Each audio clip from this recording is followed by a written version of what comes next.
Ce que Donald Trump et Elon Musk sont en train de mettre en place aux États-Unis ne sort pas de nulle part.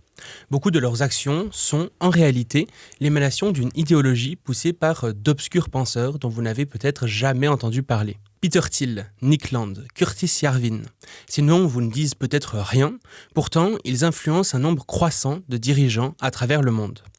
Leur objectif, la fin de la démocratie et l'émergence d'enclaves autonomes dirigées comme des entreprises par des techno-oligarques libérés de tout contrôle. Quel est leur plan pour y parvenir ? Comment leur idéologie commence à infiltrer l'Europe et la France ?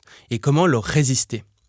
Aujourd'hui, nous nous poserons ces questions et bien d'autres avec deux invités que je suis ravi d'accueillir. Nastasia Hadadji, bonjour. Bonjour Shaiman. Vous êtes journaliste et chroniqueuse, spécialiste de l'économie politique du numérique. Vous collaborez en presse écrite avec Le Monde, Libération et Uzbek Erika. Vous pilotez la newsletter technocritique Sainte Média et vous réalisez des reportages pour l'émission Trax de Arte. Vous êtes également l'autrice de Nos Cryptos, comment le Bitcoin a envoûté la planète. Olivier Tesquet, bonjour. Bonjour Shaiman. Vous êtes journaliste à la cellule enquête de Télérama, spécialisée depuis 15 ans dans l'impact de la technologie sur la société. Vous êtes l'auteur de plusieurs essais, dont À la trace, État d'urgence technologique et Dans la tête de Julian Assange. Aujourd'hui, on va parler du livre que vous avez écrit ensemble et qui vient de paraître, Apocalypse Nerds, comment les technofascistes ont pris le pouvoir. Alors, afin de poser les bases, est-ce que vous pourriez nous expliquer ce qu'est le technofascisme et comment est-ce qu'on peut déjà concrètement l'observer au quotidien en train de se mettre en place ?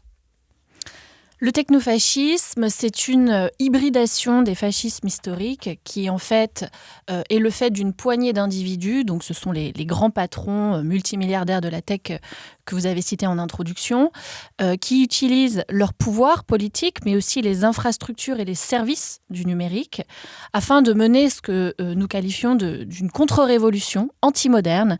Donc, une contre-révolution qui vise la modernité politique et en particulier certaines de ses formes et de ses structures institutionnelles, donc les démocraties libérales par exemple ou la forme État-nation. Et cette contre-révolution qui vise cette modernité politique, elle est menée avec les outils de la modernité technologique, les systèmes, les infrastructures d'intelligence artificielle, les réseaux algorithmiques, etc., etc. Et donc c'est ça que nous appelons le technofascisme et c'est véritablement une mutation, une hybridation du fascisme par et pour la technologie et qui est adaptée finalement aux conditions de notre temps et notre temps est marqué par cette domination politique et économique d'une poignée d'entreprises venues de la technologie. Et alors, si je pouvais ajouter quelques petits éléments là-dessus, alors on retrouve d'autres invariants des fascismes historiques dans ce qu'on appelle nous le technofascisme. Je pense par exemple à l'idée de la régénération d'un corps national par une espèce de purification, un processus de purification. Ça aussi, c'est un invariant, en tout cas dans la grille de lecture d'un certain nombre d'historiens, parce qu'il n'y a pas non plus de consensus historiographique sur la notion de fascisme. Donc c'est aussi pour ça qu'on peut à mon sens, s'en emparer. Et deux éléments aussi qui sont importants à prendre en compte, c'est que c'est à la fois une architecture du pouvoir, comme l'évoquait un peu Anastasia, mais c'est aussi un mode de circulation des idées. On en reparlera, je pense, un peu plus tard. C'est-à-dire que le technofascisme est un langage aussi, quelque part, est un langage qui peut s'adapter, muter aussi comme ça en fonction des lieux, des endroits, des pays et des zones géographiques qu'il traverse. Et l'autre élément, qui le rend à la fois assez difficile à saisir, et c'est là où ça devient un peu crucial, c'est que c'est à la fois cette suite quelque part ou cet héritier des fascismes historiques, mais c'est aussi l'héritier d'une pensée qui pour le coup est une pensée très américaine, qui est la pensée libertarienne, parce que pendant longtemps on a vu les grands patrons de la tech comme finalement des libertariens assez inoffensifs, voulant se désengager de l'État le plus possible, avec cette idée qu'il fallait la liberté du marché et la liberté des individus. Voilà, c'est un peu la vision basique, on va dire, qu'on avait du libertarianisme, mais sauf que dans les années 90, il y a eu une poussée très très forte d'un libertarianisme autoritaire, alors qu'on appelle paléo-libertarianisme aux États-Unis, parce qu'ils voulaient s'allier avec les paléo-conservateurs. Et lui, le paléo-libertarianisme, le libertarianisme autoritaire, on peut plutôt l'appeler comme ça par commodité, mariait en fait cette idée de l'ordre spontané du marché, donc on restait dans la partie libérale du libertarianisme, mais mariée à une vision absolument verticale, hiérarchisée de la société et un exercice très autoritaire du pouvoir. Et on voit bien aujourd'hui, dans ce qu'on a sous les yeux, qu'on retrouve un peu des éléments aussi de cette pensée-là. En fait, les fascismes historiques sont nés à des moments de l'histoire de crise. Et notamment de crise économique. Et donc, en fait, ça, c'est vraiment une constante du fascisme d'émerger à des moments de crise historique du mode d'accumulation capitaliste. C'était le cas au début des années 20, c'était le cas dans les années 30, etc. Et aujourd'hui, effectivement, ce qu'Olivier vient de décrire, à savoir cette mutation radicale d'un néolibéralisme en une forme de libertarianisme autoritaire, est là encore une réponse à un moment de crise historique de l'accumulation capitaliste. Et aujourd'hui, le technofascisme, avec ses promesses de retour à des formes de verticalité de pouvoir, mais aussi à des formes de hiérarchie très stricte, hiérarchie raciale, hiérarchie de genre. Donc ça, c'est tout l'aspect paléo, puisque le préfixe paléo indique un libertarianisme purgé de son ferment supposément libertaire, puisqu'un libertarien traditionnel peut défendre des choses comme par exemple le port d'armes, chacun peut avoir la religion qu'il veut, s'il veut prendre des drogues, tu le prends, après tout tu es un individu souverain, donc tu décides pour toi-même. Là, on est sur des formes de libertarianisme qui se conjuguent à de la réaction sociétale, et ça se voit de façon très très vive par ce retour aussi en force de la religion en fait. Et ça, c'est très, très flagrant aux États-Unis en ce moment, ce que certains appellent le christo-fascisme. Donc l'alliance entre cette base MAGA libertarienne, pétrie de ses idéaux aussi technofascistes, et la frange conservatrice chrétienne, catholique, très radicale, qui est là encore une force politique majeure aux États-Unis. Et c'est ce que, par exemple, un Quinn Slobodian, historien du néolibéralisme, va appeler le nouveau fusionnisme. À savoir que ces conservateurs paléo-libertariens ont, à travers l'histoire, noué des alliances avec ces conservateurs plutôt à tendance chrétienne, catholique, et on assiste là encore aujourd'hui à ça. Donc en fait, nous, on s'est intéressé finalement à la partie techno de ces recompositions politiques et de ces alliances, mais il y a aussi cette partie, on va dire, sociétale qui est très très forte, et notamment ce primat de la religion. Mais je pense qu'il s'articule finalement assez bien avec le technofascisme, parce que la plupart des individus dont il est question sont soit des convertis récents, soit ont embrassé également la foi religieuse. Qu'on parle d'un Peter Thiel, d'un J.D. Vance, d'un Musk, qui de plus en plus, met en avant la foi. Alors, il n'est peut-être pas converti au sens propre, mais il y a cette espèce d'élément messianique qui est aussi très présent. Quelles sont concrètement les manifestations de ce technofascisme aujourd'hui ? Est-ce qu'il y a déjà des événements qui se sont déroulés et qu'on peut rattacher à cette idéologie ? Quand je disais que c'était une architecture du pouvoir, moi je pense à deux exemples très, très spontanément. Alors il y a un exemple qui est l'exemple d'ailleurs qui ouvre le livre, qui est le Doge de Musk, parce que donc nous, notre scène d'ouverture, on est au mois de février de cette année, dans le bureau ovale, Elon Musk, son fils sur les épaules. Donald Trump accoudé à son bureau, quasi spectateur de la scène. Donc il y a une sorte de déplacement comme ça du pouvoir, où on a l'impression que finalement c'est Musk presque qui l'exerce, ce pouvoir, en tout cas à ce moment-là. Et le Doge, donc quand il avait cette fonction où il pilotait ce département de l'efficacité gouvernementale, l'idée d'aller dégraisser le mammouth, tailler dans la dépense publique, les dépenses superflues, évidemment les dépenses superflues sont toujours les dépenses de l'État social, de l'État redistributif. Donc on va aller taper dans l'aide internationale au développement, on va aller taper dans l'éducation, dans la sécurité sociale, ou alors après on va aller démanteler des choses qui sont plus, on va dire, pour son bénéfice personnel, typiquement la réglementation bancaire. C'est toujours très pratique d'aller faire sauter quelques verrous à ce moment-là. Et en fait, ce qui s'est passé, c'est qu'on a vu des légions de stagiaires tout à fait inféodés à Musk. Quand je dis des stagiaires, c'est vraiment très littéralement des stagiaires. C'est qu'on s'est retrouvés, il y a des médias américains qui ont commencé à essayer de savoir. En plus, c'était hyper difficile de savoir à ce moment-là qui travaillait vraiment pour le Doge. C'était complètement discrétionnaire parce que c'était une structure comme ça sortie de nulle part, à côté des institutions. En fait, on s'est rendu compte qu'il y avait ici un ancien stagiaire de SpaceX, là un autre de Tesla, donc cette espèce d'armée de petits génies, des ingénieurs, où Musk est arrivé, d'ailleurs il a traité ça exactement comme quand il a racheté Twitter, hein, c'est-à-dire que je vais faire dormir mes équipes sur place qui vont travailler 80 heures par semaine, et parce qu'en fait on va tout casser, vraiment c'est du gros œuvre, et avec cette idée que on allait à la fois réaliser un projet politique, c'est-à-dire on va réaliser le projet politique de démembrement de l'État dans ce qu'il a de non plus superflu, mais vraiment d'éléments à combattre, et dans le même temps, on va pousser cette idée que la technologie est plus fiable que les institutions humaines et que finalement, plutôt que d'avoir cette dépense publique, cette administration qui ne fonctionne pas, l'État obèse, etc., en fait, on va mettre 25 stagiaires avec de l'intelligence artificielle et ils vont mieux faire tourner l'État. C'était cette idée-là.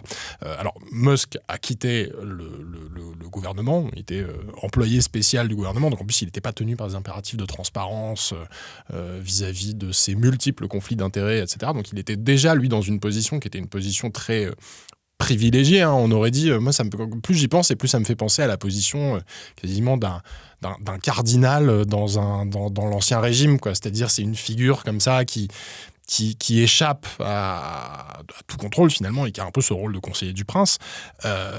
Donc Musk est parti, mais l'action du Doge n'a pas disparu. Aujourd'hui, il y a quelqu'un qui s'appelle Russell Vought, qui dirige l'Office pour le budget, qui aide la Maison-Blanche à préparer son budget et qui en fait a pris la suite. Et lui, il le fait de manière beaucoup plus méthodique. C'est-à-dire qu'il pouvait même être assez irrité par le comportement de Musk qui est très imprévisible, qui et puis parfois pousse ses intérêts personnels au détriment de l'objectif de long terme, etc. Russell Vought, lui, c'est cheville ouvrière vraiment, notamment du projet 2025 de l'Heritage Foundation, donc ce think tank conservateur qui avait fait une feuille de route de plus de 1000 pages pour expliquer comment reprendre le pouvoir et idéalement ne jamais le rendre, dans lequel figuraient déjà des éléments qu'on peut retrouver notamment dans le Doge. Et Vought, aujourd'hui, est chargé de mettre ça en musique et de l'intégrer pleinement en fait à l'architecture du pouvoir américaine. Et puis l'autre exemple auquel je pense évidemment, c'est Palantir. Donc alors, peut-être repréciser quand même pour les gens qui nous écoutent et qui nous regardent et qui connaîtraient pas nécessairement Palantir, donc société de Peter Thiel, peut-être aujourd'hui la personnalité la plus influente de ce monde tech américain. Cofondateur de PayPal, premier investisseur extérieur de Facebook, cofondateur de Palantir, donc, qui tire son nom du folklore du Seigneur des Anneaux, puisque Palantir, c'est la pierre qui permet de voir tout le temps. Enfin, voilà, et d'ailleurs, c'est une partie du folklore qui est assez inquiétante, hein, je trouve, dans le Seigneur des Anneaux, mais on lui en a fait le nom de son entreprise. Et par ailleurs, Peter Thiel est quand même l'homme qui a fabriqué politiquement J.D. Vance, puisque c'était l'un de ses salariés, il travaillait pour une de ses entreprises de capital risque, et il a mis 15 millions de dollars dans sa campagne lors des élections de mi-mandat en 2022. Vance a été élu dans l'Ohio, et il serait probablement pas vice-président de Donald Trump aujourd'hui, et puis vice-président pas réduit à la fonction protocolaire, s'il n'y avait pas eu cet investissement, et j'insiste sur le mot investissement de Peter Thiel dans sa personne. Et donc, Palantir, qui a été créé après le 11 septembre, avec cette idée que les services de renseignement avaient failli à leur tâche et qu'il fallait finalement créer une entreprise privée qui allait permettre de ne pas voir ce type d'événements surgir de nouveau. Donc on voit aussi là le folklore du Seigneur des Anneaux, l'idée qu'on va avoir la pierre divinatoire qui va empêcher les menaces de se matérialiser. Et quand il crée Palantir, dans ce moment après le 11 septembre, qui est un moment de traumatisme, mais qui est un moment de traumatisme y compris pour lui, il y a vraiment cette idée de, alors, on va dire, officiellement de se mettre au service de l'État, officieusement, ou dans la pratique en tout cas, de dévorer l'État, c'est-à-dire de le remplacer dans un certain nombre de ses fonctions. Aujourd'hui, si je parle de Palantir, c'est parce que l'IC, la fameuse police de l'immigration de Trump, ou la milice de l'immigration, parce que c'est quand même, on voit une espèce de supplétif masqué dont on ne sait jamais très bien est-ce que ce sont vraiment des agents de police ou pas, et qui font des rafles dans des villes américaines, à Los Angeles hier, à Chicago aujourd'hui, en fait, Palantir fournit en partie l'infrastructure technique, logicielle, qui va permettre de mener ces rafles. Parce qu'ils ont un contrat depuis assez longtemps, qui date d'ailleurs de l'administration Obama, il faut le souligner, qui permet de brasser des éléments recueillis de manière éparse. Donc ça veut dire, par exemple, vous allez me prendre des numéros de plaques, des données de géolocalisation, et puis ensuite, sur la base de ça, on va marier ces données et on va réussir à faire émerger du sens. Et faire émerger du sens, ça veut dire désigner des cibles. Et donc désigner des cibles qui ensuite vont être interpellées, placées en centre de rétention, éventuellement expulsées. Et d'ailleurs, tout ça au mépris le plus total d'une procédure contradictoire telle qu'elle est censée avoir lieu. Donc on voit qu'aujourd'hui, Palantir est la cheville ouvrière, mais assez invisible finalement aussi, de cette architecture du pouvoir technofasciste. En plus, encore une fois, entreprise fondée par quelqu'un qui nous dit depuis 15 ans que la démocratie et la liberté ne sont plus compatibles, on ne pourra pas dire qu'on n'était pas prévenu. Je rajouterais également, toujours dans cette perspective de quasi-divination et d'utilisation de l'infrastructure technologique à des fins là de mener la guerre, en fait. Il y a aussi Oracle, entreprise qui a été remise en lumière puisque son fondateur, Larry Ellison, est également un très proche de Donald Trump, historique financier du Parti conservateur républicain, qui a noué nombre de contrats, lui, avec Israël, et notamment son armée, et qui opère aujourd'hui une partie de cette guerre assistée par intelligence artificielle. Il n'y a évidemment pas que Oracle, puisque la plupart des grandes entreprises de la tech sont aujourd'hui contractantes de l'armée israélienne.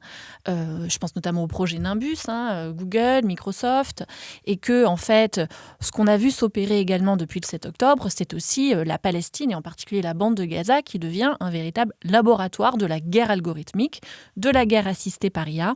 Je renvoie vers les travaux de Anthony Lowenstein, un journaliste américain qui en a fait un livre qui s'appelle The Palestine Laboratory, donc le titre est très explicite, et également au traitement remarquable qu'a fait le média israélien Plus 972 sur l'usage comme ça systématique de programmes d'intelligence artificielle, d'architecture algorithmique pour cibler, pour abattre à distance, pour opérer via des drones. Avec tout un tas d'IA qui portent des noms comme Lavender, par exemple. Bon, voilà. Donc aujourd'hui, on voit bien à quel point, effectivement, cette architecture technologique, elle sert d'une part à la privatisation d'une partie de la fonction répressive de l'État, et d'autre part à opérer des guerres, voire à opérer des purges. C'est le cas de là ici, effectivement, avec le Doge, très certainement l'un des grands paradigmes très très actuels de ce que nous on appelle le technofascisme. Sachant que Palantir travaille aussi avec Israël. Alors travaille aussi avec l'Ukraine. Ils vivent beaucoup des crises en fait. C'est-à-dire que les guerres, c'est le crisis playbook les guerres, le terrorisme, etc. Voilà, ce genre de menaces. Mais c'est vrai que Israël et la Palestine et Gaza et la Cisjordanie, depuis assez longtemps, en fait, sont un laboratoire de cette architecture de pouvoir. On pourrait même postuler à certains égards que Israël, alors a fortiori Israël sous Netanyahou, était déjà peut-être un État où il y avait un ferment comme ça technofasciste. D'ailleurs, Palantir intervient aussi en France. Oui, absolument. Ouais. Il y a eu cette révélation qu'une des porte-paroles du Parti socialiste, Julie Martinez, avait une fonction de cadre. Je ne sais plus exactement quel poste. Elle était DPO, donc elle était chargée en fait de s'assurer que Palantir respecte la réglementation sur l'utilisation des données. Alors elle a quitté Palantir, et puis surtout le lien qu'on a, nous, historique avec l'entreprise, c'est que la DGSI en France, dans un contexte de crise après les attentats de 2015, a signé un contrat avec Palantir. Je me souviens très bien, moi j'ai beaucoup enquêté sur la question, et notamment sur ce contrat-là. À l'époque, le patron de la DGSI nous expliquait qu'on n'avait pas le choix, il fallait se lier les mains avec Palantir, parce que c'était la seule solution qu'il y avait sur le marché qui était capable de répondre à cette demande, mais qui était une demande assez irrationnelle. C'est-à-dire qu'en fait, quand les États, les services de renseignement, les services de police achètent les outils de Palantir, c'est toujours avec le fantasme, même s'ils s'en défendent, qu'il y a un gros bouton rouge où il y a écrit « Trouver le terroriste ». Et donc, ils achètent ces solutions-là pour des prix assez onéreux d'ailleurs, avec cette idée qui est toujours une promesse déçue, parce qu'il n'y a pas le bouton magique pour trouver le terroriste. Et le souci, c'est que 10 ans plus tard, on n'est toujours pas sorti de cette dépendance à Palantir. Et bon, je crois savoir que dans les circonstances actuelles, le besoin de se désincarcérer devient de plus en plus pressant. Mais le problème, c'est que comment on fait ? Parce qu'en plus, une fois qu'on a commencé à travailler avec des sociétés comme ça, qu'on leur a délégué une partie de notre capacité de décision, alors certes, ils diront toujours... on n'a pas accès à tout. D'ailleurs, le grand argument de Palantir, je profite quand même pour le souligner, c'est que je me souviens notamment, j'ai eu cette discussion-là il y a des années lors d'une audition parlementaire à laquelle j'avais été invité à participer par un député, où était auditionné le patron de Palantir France, et qui expliquait, très fier de lui, que eux, ils faisaient pas du tout de la prédation de données, c'était pas du tout un Facebook, un Google, etc., etc. Mais le problème, c'est qu'ils pratiquent un autre type de prédation. Effectivement, Palantir va pas exploiter nos données personnelles à des fins publicitaires. C'est pas du tout son modèle économique. Par contre, quand il signe un contrat avec la police de New York, que la police de New York décide de dénoncer ce contrat, parce que voilà, pour des raisons budgétaires ou parce qu'ils ne sont pas très satisfaits du résultat, etc. Que se passe-t-il ? Ça crée un contentieux commercial lors duquel Palantir explique que toutes les formules de calcul qui vont permettre de, là aussi peut-être, de faire le travail de police appartiennent à l'entreprise. Et donc en fait, on a un État qui délègue ses capacités régaliennes, ses capacités les plus régaliennes. Imaginons, appliquons ça à la justice. Imaginons demain, un gouvernement signe un contrat avec Palantir pour... je sais pas, rendre des décisions de justice, appuyer la jurisprudence, etc. Mais si on se rend compte qu'en fait la formule de calcul a été déléguée à une boîte qui est une boîte noire du coup par définition, qui a un contentieux commercial X ou Y, et que cette boîte-là dit ok, mais nous on repart avec notre formule de calcul. On se retrouve quand même dans une situation qui est une situation extrêmement périlleuse, et on retrouve là-dedans cette volonté des technofascistes, et c'est l'un des éléments clés, qui n'est pas l'idée d'une prise de pouvoir par les armes. C'est pas du tout la prise du Capitole le 6 janvier, le technofascisme. D'ailleurs, aux États-Unis, c'est même plutôt l'antithèse. D'ailleurs, le premier mandat de Trump, ça a été le national-populisme porté par Steve Bannon. Le deuxième mandat, c'est vraiment cette idée qu'on va subvertir les institutions. C'est-à-dire, on va pas chercher à les renverser, on va les corroder. On démantèle ce qu'on peut, et ensuite on va corroder le plus possible de l'intérieur en menant une espèce de guérilla, mais qui peut être aussi une guérilla très bureaucratique. Russell Vought, c'est exactement sa fonction. C'est-à-dire que c'est un mec qui s'assoit à son bureau, qui toute la journée passe son temps à faire de la guérilla réglementaire pour aller ensuite justifier les décisions devant les juridictions, etc. etc. Et donc, on a vraiment cette idée qu'on va grignoter comme une termite grignoterait, une armée de termites grignoterait une poutre jusqu'à ce que la poutre finisse par s'effondrer sous son propre poids. Et Palantir, je trouve, remplit aussi cette fonction-là. C'est arriver au point où l'État régalien a fait la preuve, a démontré son inefficacité, son inutilité, on va tout privatiser.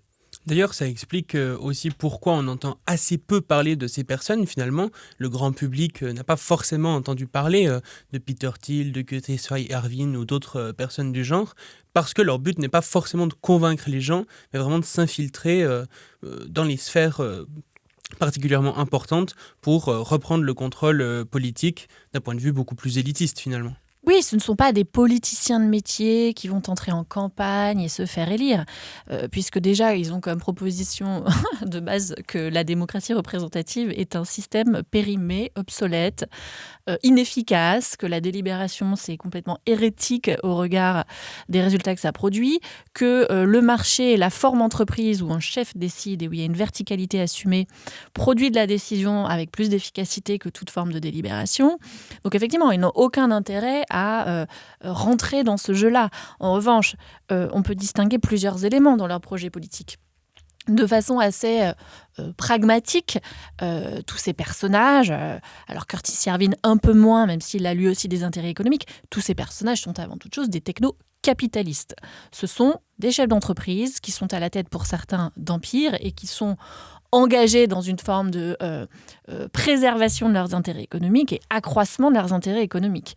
D'ailleurs, il y a un chiffre qui est sorti tout récemment et qui a montré l'explosion de la fortune de ces technocapitalistes depuis la réélection de Donald Trump, en particulier du fait de l'espèce de boom spéculatif autour de l'IA.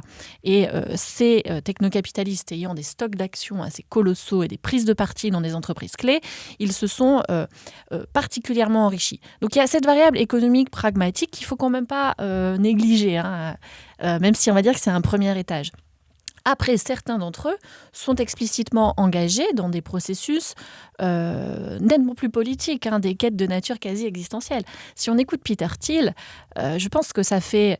la préservation de ses intérêts, finalement, est au second plan quand on observe tout le discours qu'il endosse, tout son vocabulaire biblique, messianique, sur l'idée d'une apocalypse, d'une Armageddon à venir, la figure de l'antéchrist qu'il mobilise. Alors, quelle est la fonction de tout ça ? Si on raisonne de façon, là encore, pragmatique, et j'ai envie de dire en marxiste, on va dire, c'est là le voile de l'idéologie.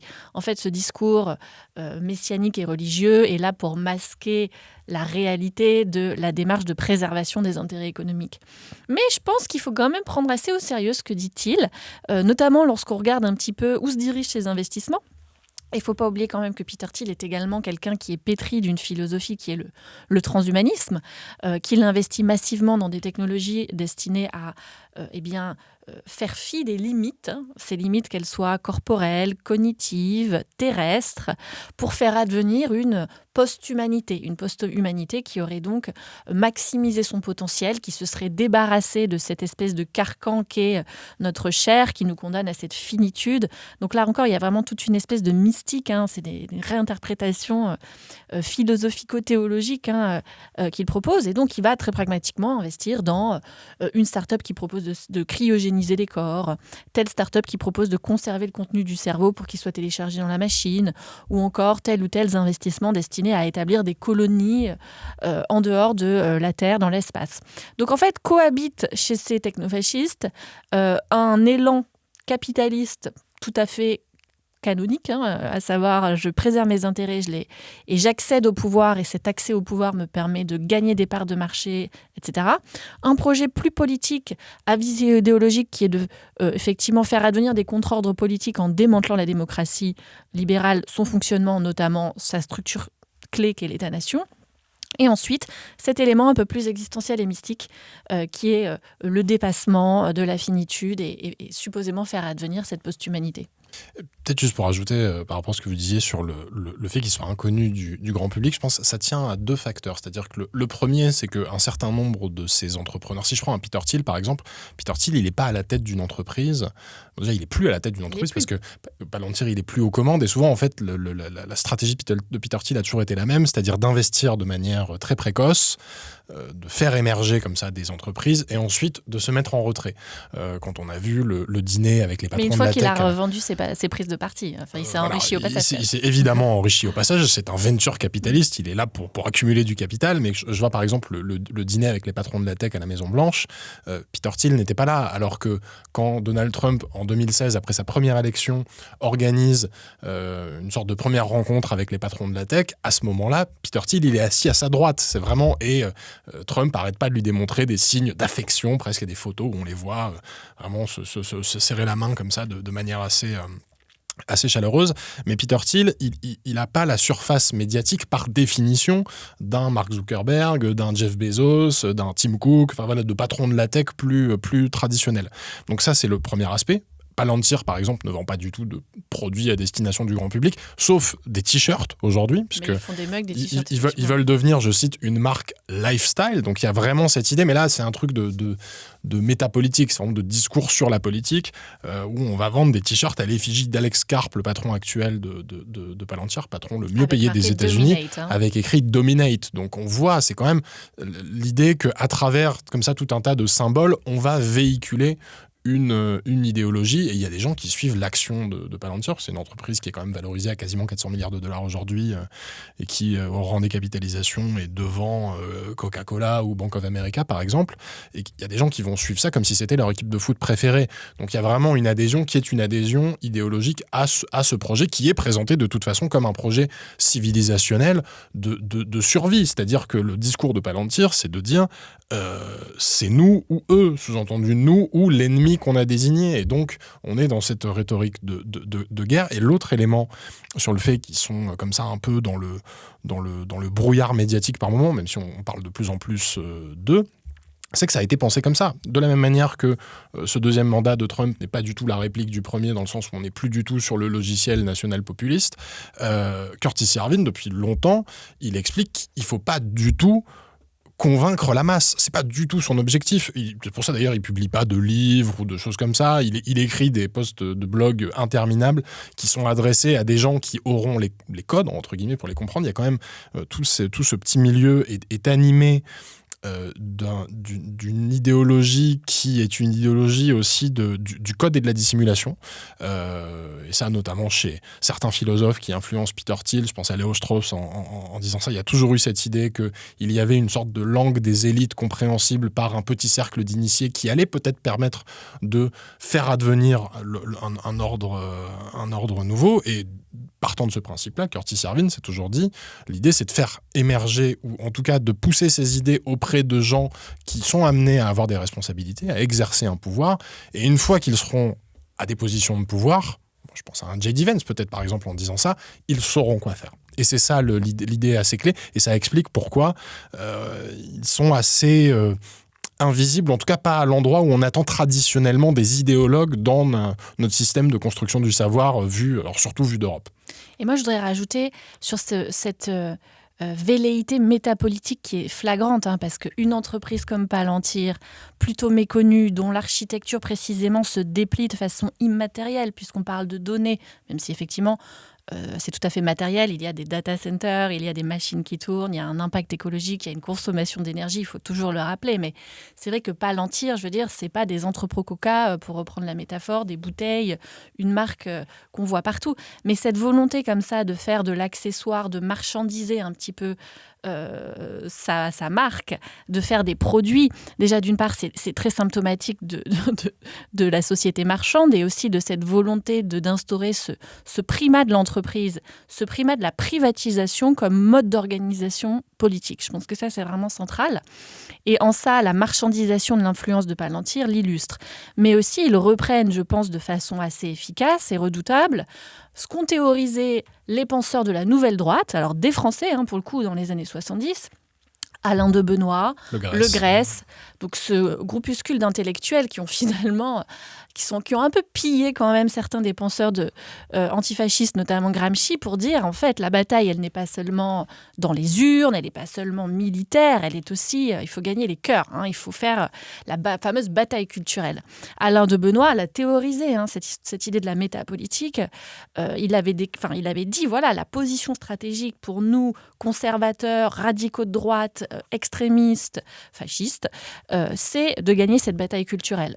Aux États-Unis, quel autre laboratoire quelle autre boîte de pétri grandeur nature de cet affrontement-là, avec une alt-right qui a remarquablement bien, il faut reconnaître leur efficacité, capturé les codes de l'Internet et de la circulation, de la mémification de la politique, des codes qu'on va retrouver aujourd'hui dans l'IC, qui utilisent Pokémon, la culture pop, qui fait des visuels qu'on pourrait vraiment voir dans Le Seigneur des Anneaux ou des films de dystopie cyberpunk. J'en ai encore vu un ce matin où c'était les Hobbits.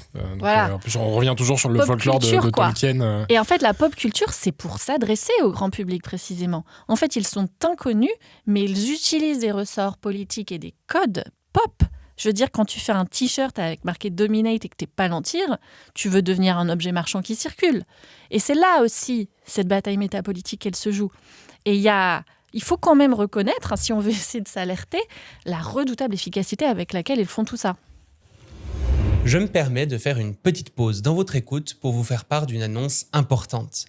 Ces dernières années, j'ai été amené à donner de nombreuses conférences, à participer à des tables rondes et à faire des interventions publiques. Mais ça y est, j'ai enfin officialisé tout ça. Je viens de lancer un site web qui détaille mon activité de conférencier, présente qui je suis, les thèmes que je peux aborder et les formats que je propose. Donc si vous pensez que votre entreprise, votre association ou votre université pourrait être intéressée par ces services, n'hésitez pas à cliquer sur le lien en description.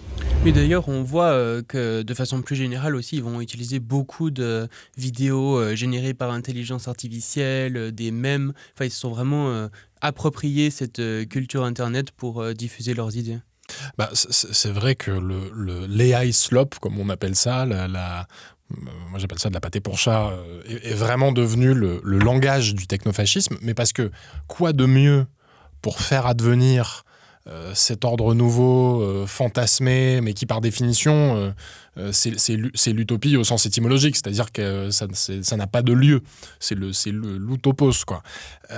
Et donc forcément, quand ça n'existe pas, là ça permet de le créer de manière tout à fait démiurgique. Et donc moi j'ai aucun doute sur le fait que quand Donald Trump publie cette vidéo de lui dans le cockpit d'un F-16 en train de chier littéralement sur la tête de ses concitoyens, j'ai aucun doute sur le fait que s'il pouvait vraiment le faire, il le ferait vraiment.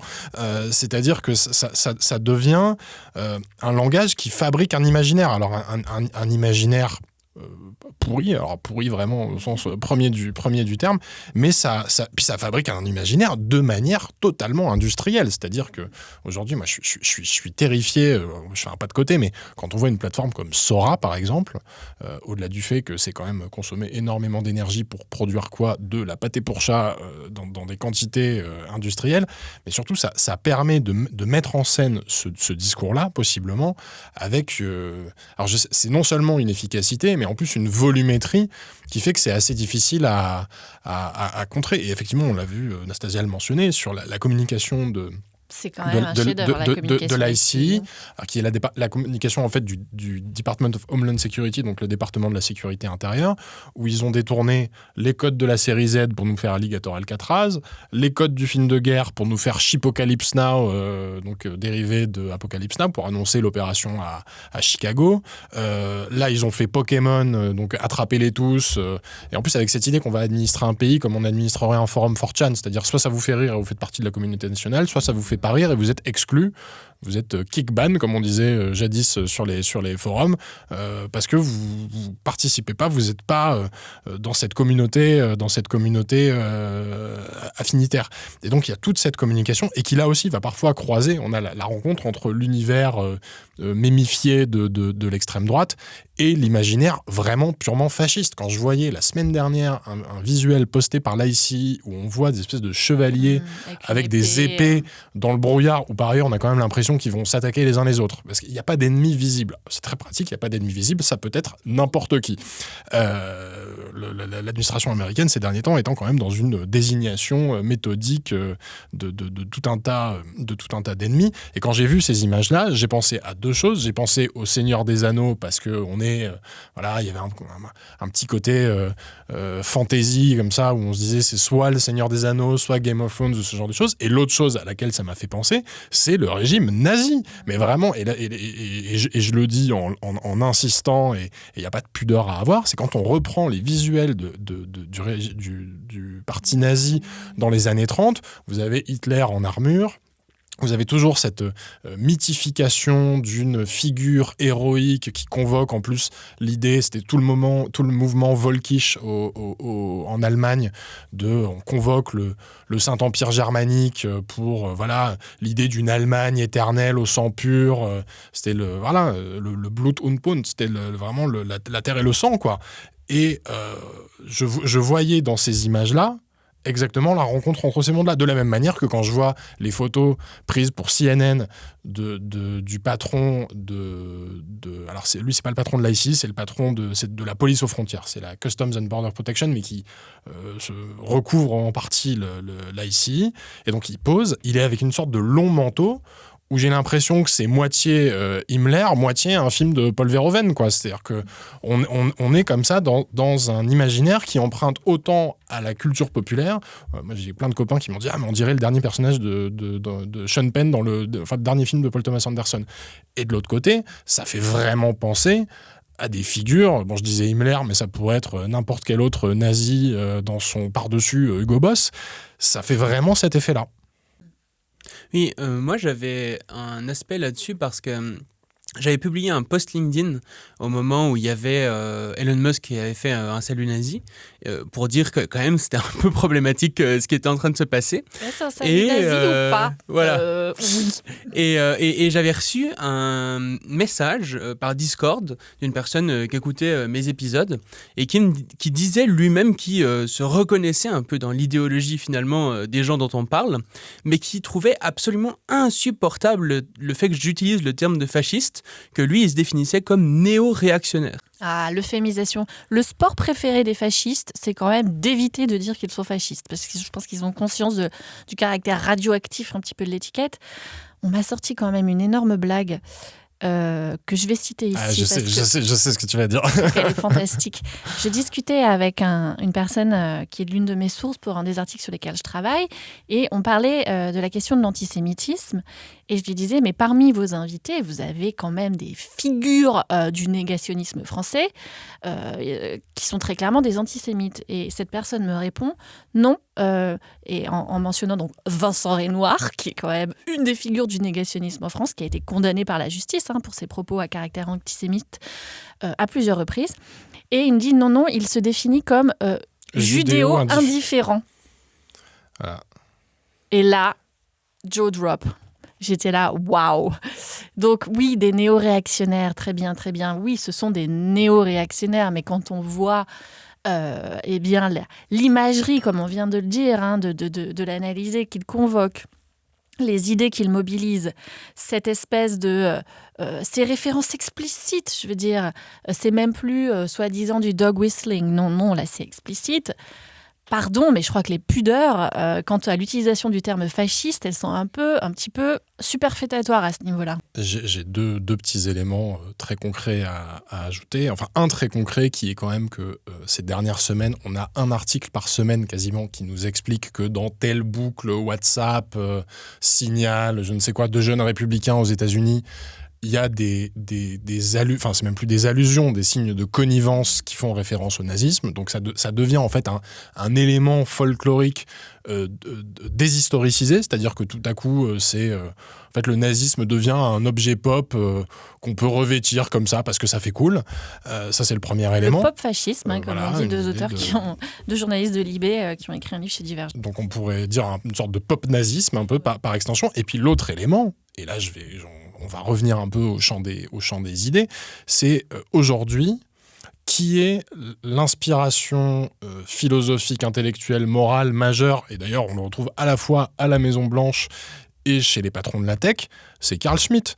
Carl Schmitt, c'est quand même l'intellectuel allemand qui a pensé la distinction entre l'ami et l'ennemi, donc cette idée que le champ du politique, et c'est-à-dire que pour les technofascistes, le champ de l'entreprise notamment, est le lieu de la désignation de l'ennemi, le lieu de la conflictualité, et l'ennemi, il faut l'abattre avant qu'il nous abatte nous, parce que la désignation d'un ennemi, ça veut dire que c'est une menace vitale, c'est un élément de survie, et Schmitt a pensé le politique, das Politisch, chez lui, contre la politique, le jeu des institutions, la délibération, le jeu de la démocratie. Qui était Carl Schmitt? C'était le juriste du Troisième Reich. Je veux dire, à un moment, est-ce qu'on peut quand même... Enfin, 2 et 2 font toujours 4, quoi, jusqu'à preuve du contraire. Non, mais il y a un truc, j'aime pas les psychologisations parce que ça a tendance justement à dépolitiser, mais il y a quand même, on peut observer dans la tech française notamment cette espèce de réflexe épidermique à ne pas vouloir qualifier les choses, à vouloir toujours euphémiser, à vouloir trouver des excuses, comme si l'entrepreneuriat, dans sa forme quasi déifiée, existait dans une espèce de vide sans gravité et qu'on pouvait pas du tout être traversé par des pulsions politiques et notamment des pulsions fascistes. Notamment, si l'entreprise devient le lieu du politique, le lieu d'investissement du politique, et je reviens sur l'idée que Peter Thiel, quand il investit dans JD Vance, il investit comme il investirait dans n'importe quelle start-up, en fait. Il agit vraiment authentiquement en venture capitaliste, c'est-à-dire qu'il jette des idées contre un mur et puis il y en a une qui va lui permettre d'accumuler encore plus de capital. Si l'entreprise est le champ du politique, ça veut dire qu'on accepte d'y appliquer, d'y apposer des grilles de lecture, des catégories politiques, qui sont les catégories du politique, qui sont les catégories de la théorie politique. Ça peut pas être le champ du politique tout en étant débarrassé des étiquettes politiques. Ouais, c'est trop facile. Malgré tout, comme on le disait, il y a quand même un élément très étonnant dans les idéologies dont on parle ici, c'est qu'elles paraissent, en tout cas au premier abord, totalement contradictoires. D'un côté, on dit qu'ils sont évangélistes, catholiques, conservateurs, mais en même temps, ils sont pour un accélérationnisme technologique quasi total, transhumanisme. Enfin, limite, on pourrait se retrouver avec des gens qui vont à l'église avec un 3e bras bionique, quoi. Enfin, ça paraît complètement incohérent. Et de l'autre côté, en même temps, ils défendent une forme de libertarianisme, donc l'idée, sorte de liberté de l'individu, etc., mais tout en étant dans des pratiques de pouvoir très autoritaires. Comment est-ce qu'on peut expliquer ces contradictions ? Je vais donner un élément de réponse. Effectivement, il y a une cohabitation aujourd'hui d'idéologies qui sont effectivement à certains endroits contradictoires. Mais d'ailleurs, il y a des clivages. L'idée du bouquin, nous, n'est pas de dresser un espèce de portrait unifié, monolithique du technofascisme. On le dit très explicitement, il y a des clivages politiques au sein des idéologies qui forment le technofascisme. Le technofascisme, d'ailleurs, se caractérise par sa capacité à se nourrir de ces contradictions, là où il devrait peut-être être entravé. Mais ce qu'on voit aujourd'hui, je pense, en tout cas, si on observe la politique américaine, c'est une période de compétition entre ces idéologies et entre ces factions. De toute façon, la réélection de Donald Trump, ça a été très bien analysé, a été le fait d'une coalition, mais profondément antagoniste, entre une base électorale, donc dite MAGA, qui est plutôt attachée à une forme de conservatisme social, qui est tout à fait convertie, on va dire, à des formes de néolibéralisme autoritaire, mais qui conserve cette dimension conservatrice, nationaliste, souverainiste, et cette frange de la tech qui verse, elle, bien volontiers dans des philosophies de la post-humanité, du transhumanisme, avec cette espèce d'idée qu'effectivement la technologie est une force anthropologique majeure qui va permettre de faire basculer l'humanité dans sa prochaine itération, et celle-ci sera forcément encore plus flamboyante. Donc en fait, déjà, l'alliance entre la tête technofasciste et la base MAGA, elle n'est pas du tout évidente. Et on voit d'ailleurs qu'elle est en train de se fracturer à un certain nombre d'endroits. Steve Bannon les déteste. Voilà. La grande conférence des NatCon, des nationaux conservateurs, qui s'est tenue il y a quelques semaines, a fait émerger des gros clivages politiques. Donc je pense que là, on est encore dans la première année de ce second mandat Trump. Donc on voit les factions finalement émerger, s'affronter, et on verra, je pense, ce qui va... on va voir les rapports de force peut-être se stabiliser dans les mois à venir. Mais c'est encore un petit peu tôt pour voir est-ce que ces technofascistes vont véritablement solidifier leur influence au plus haut niveau du pouvoir. Est-ce qu'il y aura une acceptabilité politique pour leurs idées qui sont très radicales, notamment dans leur flanc transhumaniste. Parviendront-ils à s'allier politiquement, électoralement, de façon durable avec la base MAGA ? Toutes ces choses sont quand même encore en reconfiguration. Peut-être si je peux ajouter un point là-dessus, c'est que effectivement, Nastasia a raison de le souligner. On voyait par exemple à la dernière conférence des national-conservateurs sur les questions de l'IA. Évidemment que ça divise entre la droite religieuse et les technofascistes. Ils sont pas d'accord. C'est-à-dire qu'ils croient tous en la transcendance, mais la transcendance, c'est pas la même. C'est-à-dire que la transcendance par la religion et la transcendance par la machine, historiquement, on voit bien qu'il y a une friction à cet endroit-là. Après, ce qui, pour l'instant, fait un peu tenir l'ensemble, et là, je reviens à mon J.D. Vance, c'est-à-dire que J.D. Vance, qui est quand même à la fois un converti récent, conversion qu'il doit d'ailleurs en partie, il le dit lui-même, à Peter Thiel. Parce qu'avant, il était vraiment anti-Donald Trump. Il disait même que Trump était le American Hitler, le Hitler américain. Donc, et maintenant, il est son vice-président. Maintenant, il est son vice-président. Mais J.D. Vance, c'est quelqu'un qui vient du Capital Risk aussi, qui a travaillé pour un fonds de Peter Thiel, et qui est un néoconverti. Donc aujourd'hui, il fait un peu tenir les deux extrémités, comme ça, les deux bouts du spectre, à travers sa personne. Et on retrouve d'autres personnalités comme ça, mais parce que je pense que ce qui traverse aussi, quelque part, à la fois le champ religieux et le champ technologique, c'est l'idée eschatologique. C'est pour ça que nous on a appelé le bouquin Apocalypse Nerd, c'est que cette idée de l'apocalypse, cette idée de l'Armageddon, cette figure de l'antéchrist, etc., en fait on la retrouve à la fois, c'est un champ de la théologie politique déjà, vraiment, ça a pleinement pénétré le champ du religieux, mais c'est aussi dans le champ technologique, c'est-à-dire que cette idée, et là on revient sur nos invariants du fascisme avec l'idée de la régénération du corps national face à des menaces existentielles, etc., cette nécessité d'une purification, c'est-à-dire que le diagnostic de départ, c'est le même en fait, c'est de dire nous sommes face à un péril civilisationnel, et face à ce péril civilisationnel, il faut régénérer le corps national. Si on prend quelqu'un comme Peter Thiel,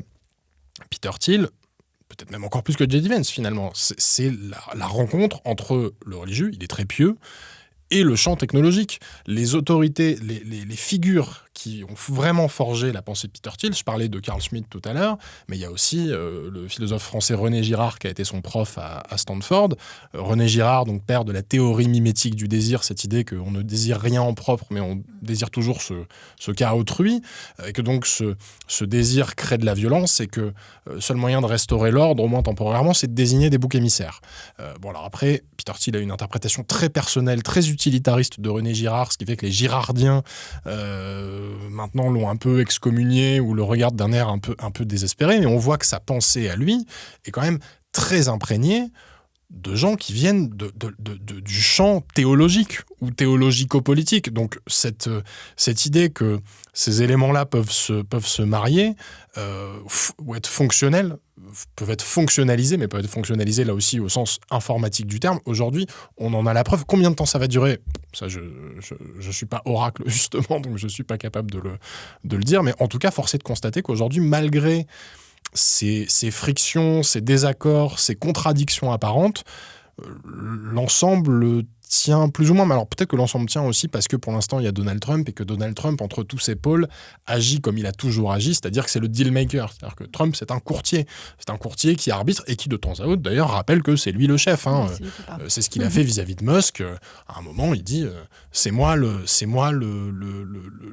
président, et donc on voit, et d'ailleurs quand on a ces discussions là très récentes sur l'opportunité, l'hypothèse peut-être d'un troisième mandat de Trump qui irait d'ailleurs complètement à l'encontre de la Constitution, alors que c'est déjà quand même le président le plus âgé de l'histoire des États-Unis. Donc c'est-à-dire que faire des paris sur un troisième mandat de Donald Trump, c'est quand même s'aventurer dans un territoire où ce sera peut-être un vieillard Kakoshim, ou peut-être même qui sera plus là du tout. Donc j'ai un peu l'impression que ces discours-là, et d'ailleurs c'est ce que dit Timothy Snyder, grand historien américain du fascisme qui a quitté les États-Unis pour le Canada, il dit en fait là ce qui est en train de se jouer, c'est pas tant de savoir si Trump va faire un troisième mandat, c'est que tous ces gens autour de lui, et qui peuvent être issus de factions concurrentes, sont en train d'imaginer l'après-Trump, et qui est un après-Trump débarrassé des derniers oripeaux de la démocratie.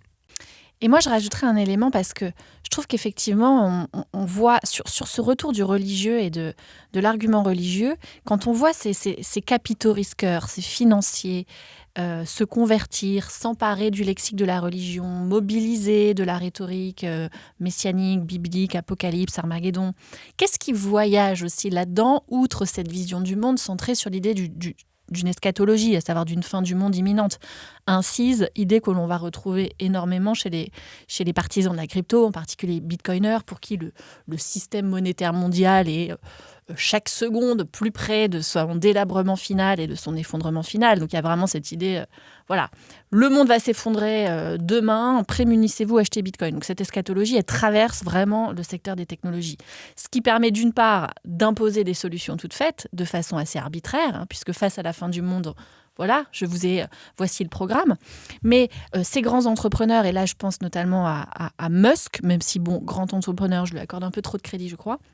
En tout cas, cette figure politique et entrepreneuriale qu'est Elon Musk, qui se penche du côté de la religion, parce qu'en fait, quelle autre justification à sa domination sans partage et à son arbitraire que de dire qu'on est l'élu ? Et là, cette dimension messianique de « je suis l'élu », ma richesse, en fait, c'est le signe précisément de mon élection divine. Je pense qu'il y a aussi une manière, là aussi, de venir justifier l'explosion abyssale des inégalités économiques et sociales, l'enrichissement outrancier, quand même, de ces grands patrons de la tech, en particulier depuis le début du second mandat Trump. Ce sont, si on les croit, les élus de Dieu. Dieu les a choisis pour exécuter une mission divine sur Terre. Et donc là, doit-on discuter de leur légitimité politique ? Eh bien non, ce sont des élus, après tout.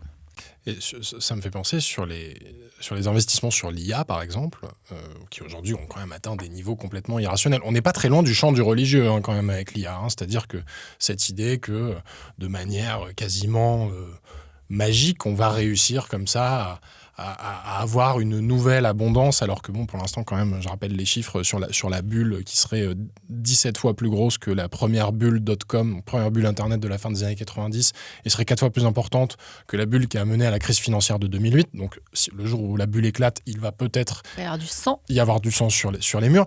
Mais je rebondis sur ce que tu disais, Nastasia, sur le fait que c'est un instrument de légitimation morale. Je trouve que c'est absolument vrai, absolument crucial, et cet instrument de légitimation morale, couplé à ce discours eschatologique sur la fin du monde, sur l'angoisse de l'homme face à sa propre fin, c'est un formidable outil pour fonder un droit à l'exception. C'est-à-dire qu'une fois qu'on dit qu'on est face à ce péril existentiel, on a besoin de grands hommes. Et d'ailleurs, la pensée contre-révolutionnaire, depuis le 19e siècle, est imprégnée de ça, est imprégnée du fait que ce sont les grands hommes qui font les destins des nations. Donc on a cette idée-là qu'il faut des figures exceptionnelles pour présider comme ça au destin du plus grand nombre. Et c'est quelque chose qu'on retrouve, donc on voit comment là, le champ du religieux, ou un discours, en tout cas un corpus d'idées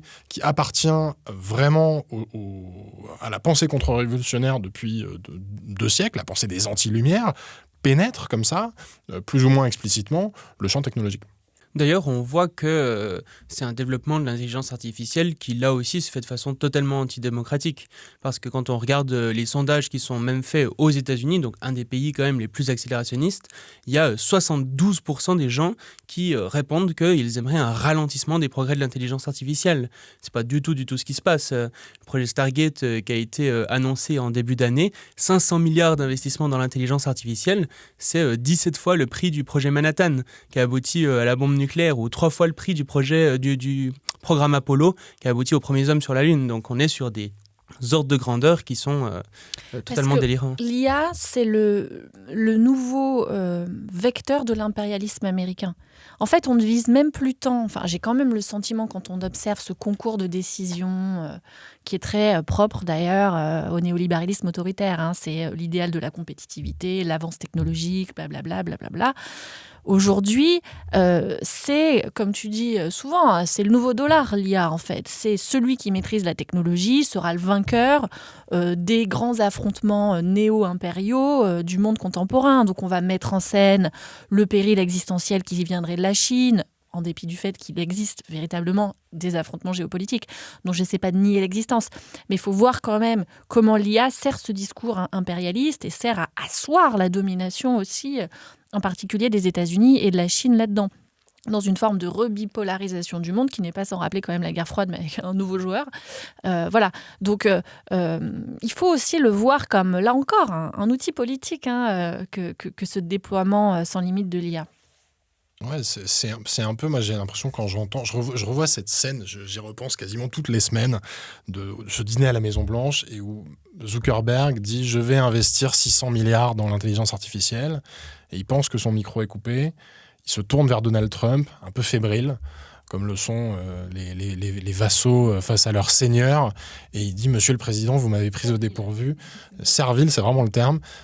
Vous m'avez pris de court, est-ce que j'ai donné le bon chiffre ? Donc on voit bien qu'en fait tout ça n'obéit à aucune logique économique rationnelle, et qu'en fait j'ai l'impression que ces prix-là, ces montants-là, c'est le prix à payer pour liquider la démocratie. C'est-à-dire qu'aujourd'hui, ces investissements sont vus comme un moyen de poursuivre cette accumulation capitalistique en enjambant en permanence la délibération collective, parce qu'effectivement,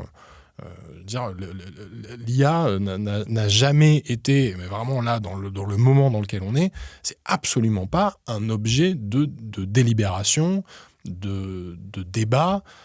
Il n'y a pas du tout de discussion collective à l'échelle, même à des niveaux locaux, c'est hyper compliqué. On voit, on échangeait avec des amis là-dessus sur des consultations qui sont menées avant l'implantation de certains data centers, où en fait les gens découvrent que les décisions sont déjà prises. Alors quand on est sur les volumes dont on parle, ce sont des décisions qui sont prises en tout petit comité, mais qui assume complètement le fait que c'est pris en tout petit comité. C'est-à-dire que on n'est plus du tout, autant les réseaux sociaux, c'était la promesse de la démocratisation de la connaissance, on va connecter le monde. Ça portait une espèce de charge comme ça, de promesse progressiste, qui était une promesse tout à fait empoisonnée et qui ne s'est pas du tout matérialisée. Mais là, la promesse, c'est pas du tout celle-là. La promesse, c'est quand même une promesse de concentration maximale du pouvoir entre un nombre hyper réduit de mains, afin, encore une fois, d'accumuler du capital de manière spectaculaire et avec une volonté très nette d'asservir ses ennemis. Je repense à l'allocution de J.D. Vance quand il est venu au sommet pour l'IA au début de l'année 2025, ou à Munich, où il a prononcé un peu le même genre de discours, où il arrive, il explique, nous on va faire ça, on va investir tant, vous êtes avec nous ou vous êtes contre nous. Alors quand vous êtes avec nous, ça veut dire vous vous laissez coloniser. Il fait son truc, il pose le micro et il se barre avant même qu'Ursula von der Leyen, la présidente de la Commission européenne, prononce le sien. Donc on voit assez bien quand même le rapport dans lequel on est. Et je pense qu'il y a une urgence à raccrocher tous ces débats autour de l'IA, d'une quand même à leur matérialité, ça on le répète un peu à longueur de temps, c'est-à-dire que c'est bien joli mais c'est une infrastructure et donc ça repose sur de l'extractivisme, de l'exploitation, etc. etc. Le projet Stargate dont je parlais, ça représenterait 10 gigawatts, ce qui est l'équivalent de ce que consomme la Belgique. Non, mais c'est aberrant. D'ailleurs, c'est pas pour rien qu'aujourd'hui, ces acteurs-là investissent massivement dans le nucléaire. C'est-à-dire qu'ils ont le fantasme que des mini-réacteurs vont faire tourner leur maxi data center. Et ça se fait d'ailleurs, on voit à travers c'est là où le technofascisme se distribue comme une franchise, et c'est là où même les alliés sont avant tout des laboratoires, des vassaux, des filiales, etc. Parce que je vois l'Argentine de Milei. Nuclear City, il veut faire. Voilà, Nuclear City en Patagonie. Donc ce serait une ville où il y aurait plein de petits réacteurs modulaires et on pourrait venir se brancher comme on veut pour... c'est plug and play. Voilà, pour pomper de l'énergie produite par des mini-réacteurs nucléaires. Avec OpenAI qui a quand même annoncé, alors pour l'instant ce n'est qu'une lettre d'intention, mais annoncé la création d'un data center en Patagonie pour 25 milliards de dollars, et qui annonce qui était intervenu au moment où Trump annonçait qu'il allait renflouer l'Argentine de Milei à condition qu'il gagne les élections qu'il a remporté, alors un peu contre toute attente, puisque les sondages le donnaient plus bas, mais on voit aussi comment ces idées et ces capitaux-là se déplacent. Oui, et en fait, au-delà du point de vue purement capitalistique, ils se disent que s'ils arrivent vraiment à créer ce qu'ils veulent créer, une sorte de super intelligence artificielle qui serait plusieurs ordres de grandeur supérieurs à toute l'humanité, et qu'ils arrivent et qu'ils parviennent à la contrôler, c'est un peu la fin de l'histoire. C'est celui qui crée réellement cette technologie et qui parvient à la contrôler, il pourra juste contrôler le monde et finalement imposer ses volontés, ses idéologies à tous les autres. Bon, ça c'est du turbo bullshit. Laissez-moi le dire. L'AGI n'adviendra pas. C'est une énorme fable que des technocapitalistes avides de nouveaux capitaux pour soutenir leur délire accélérationniste qu'ils sont en train de mener. Je pense très très fort à Sam Altman et à OpenAI. Il a besoin de raconter des histoires comme ça, de lancer des alertes, un bon pompier pyromane. Mais la probabilité qu'une hypothétique AGI, donc intelligence artificielle générale, advienne est quasi nulle. En revanche, ce qui va se passer entre maintenant et dans quelques années, je pense, c'est du fait de l'accélération spéculative autour de ces technologies. C'est soit la bulle éclate au plus tôt et on essaie de reconfigurer, soit ils vont sucer le sang, les ressources, l'énergie, l'électricité, le travail de personnes exploitées à des échelles colossales de tâcherons qui sont en train d'entraîner ces IA jusqu'au bout. Donc c'est un processus d'exploitation capitaliste jusqu'à la lie qui va advenir. C'est pas du tout une intelligence artificielle générale. Tout ça, c'est vraiment de la poudre aux yeux, quoi. Après, peut-être qu'ils y croient eux-mêmes. Hein. Mais ils y croient eux-mêmes. Alors moi, ça, c'est vraiment l'interrogation absolue que j'ai. J'en discutais avec la journaliste Karen Ao, qui a mené une enquête remarquable, précise, documentée sur OpenAI. Et je lui disais, et elle parle beaucoup de cette espèce d'hydre de l'AGI et ces discours qui sont très diffusés à l'intérieur des entreprises qui produisent l'intelligence artificielle. Et je lui disais, c'est des énormes conneries, on est d'accord ? Et elle me regardait, elle fait, mais en fait, ces gens-là, ils croient réellement. Ils se font peur à eux-mêmes et c'est comme s'ils étaient traversés par leur propre mythologie, sans aucun recul, parce que je pense que quand on travaille dans ces entreprises avec le pouvoir qu'elles ont acquis, on peut très vite se bercer de ses propres fantasmes. Et il semblerait quand même qu'il y ait une partie de ces élites qui y croient. Moi, je pense que pour les patrons, c'est une manière, là encore, très habile de masquer la réalité de l'absence de business model à ce jour et de rentabilité de leur propre entreprise. Donc, ils sont condamnés à aller chercher sans cesse des capitaux. Donc là, c'est bon, YOLO sur les zéros, quoi. On part de 50 milliards, des fois, on est à 5 000 milliards. Enfin, donc, voilà, il faut aussi remettre les choses à leur place. L'AGI, c'est du turbo bullshit. Après, il y a quand même cette idée, je pense qu'ils s'en voutent eux-mêmes. Je repense à la série de conférences, aux séminaires très confidentiels, mais dont on a eu plein d'échos de Peter Thiel sur la figure de l'antéchrist. Il y a quand même cette idée dans l'IA que... une sorte de pessimisme d'ingénieur où on serait trop intelligent pour notre propre bien, quoi. C'est-à-dire, avec nos gros cerveaux, on risque de créer cette super intelligence qui va nous échapper. D'ailleurs, je fais quand même, et c'est là où il y a des filiations intellectuelles intéressantes, c'est-à-dire que là, la dernière pétition qui a circulé donc, contre la super intelligence, c'était plus l'intelligence artificielle générale. Ce terme de super intelligence, moi, ça m'a rappelé le titre du bouquin de Nick Bostrom. Nick Bostrom, donc figure du Future of Humanity Institute d'Oxford, qui a été fermé assez récemment, donc spécialiste de l'étude des risques existentiels. On se dit Bostrom aujourd'hui présenté comme je rembobine un peu parce que mon explication n'était pas très claire. C'est-à-dire que le Future of Humanity Institute de Bostrom était dans le champ académique, ce champ de réflexion sur les risques existentiels. Aujourd'hui, la pétition sur la superintelligence est portée par le Future of Life Institute. Oui, ils ont tous des noms qui se ressemblent en vrai. Qui, en fait, est soutenu par les mêmes personnes. Et donc, en fait, on pourrait avoir l'impression que les gens qui portent ce discours, qui pourrait être un discours tout à fait rationnel. D'ailleurs, je vois la liste des signataires. Il y a plein de gens qui signent ça tout à fait de bonne foi. Je ne pense pas que Yoshua Bengio ou Geoffrey Hinton aient un agenda caché et travaillent en secret à une sorte de gouvernement mondial, qui est l'une des figures de l'antéchrist de Peter Thiel, d'ailleurs.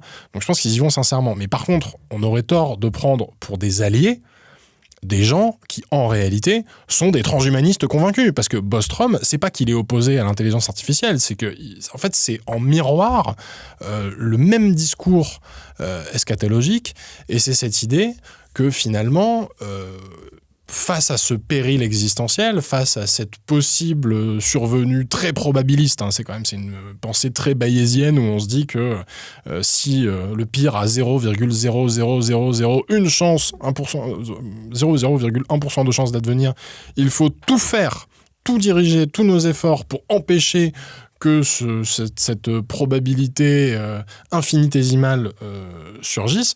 En fait, ces discours-là, historiquement, ont été un carburant du technofascisme auquel on fait face aujourd'hui. C'est-à-dire que tous ces milieux rationalistes, etc., baignent en fait dans le même fantasme de fin du monde. Je pense à quelqu'un en disant ça comme Eliezer Yudkowsky, donc doomer d'entre les doomers, qui a publié notamment ce bouquin qui s'appelle c'est quoi en anglais déjà, le If anyone builds it, everyone dies. Quel bolos ce mec. Yudkowsky, qui a quand même créé un forum qui s'appelait Less Wrong, sur lequel, pendant des années, a proliféré un truc qui s'appelait la théorie du basilic de Rocco. Rocco, ouais. Qui était quand même un truc complètement délirant, où le basilic de Rocco, c'était imaginer, c'est un exercice de pensée, faut imaginer que si une super intelligence bienveillante advient un jour, elle punira en les répliquant informatiquement, en venant les poursuivre dans leurs rêves, tous ceux qui n'auront pas participé à la création de cette super intelligence bienveillante. Donc, c'est de la mélasse spéculative. Je me méfie beaucoup de ces discours-là pour cette raison. Ouais. Parce que, en fait, on se retrouve souvent avec des gens qui, d'une main, vont beaucoup investir dans l'intelligence artificielle et de l'autre, vont être les premiers à nous avertir contre ces méfaits. Mais pas pour ces méfaits parce qu'il serait susceptible de produire des effets indésirables pour le bien commun, etc. Je rappelle quand même que ce petit milieu-là, le Future of Humanity Institute de Bostrom, etc., a été l'un des carburants du mouvement de l'altruisme efficace, qui était cette idée qu'on allait, les super riches allaient flécher leur générosité, c'était ça. Ils allaient donner une grande partie de leur richesse, mais ils allaient quand même aussi en garder pas mal pour financer des causes qui allaient permettre de garantir la survie de l'espèce sur des millions d'années, qui, quand même, revient à se désintéresser des problèmes les plus urgents. Moi, c'est là où j'ai un souci épistémique, on va dire, ou en tout cas un vrai souci intellectuel avec le discours Doomer ou le discours sur l'intelligence artificielle générale.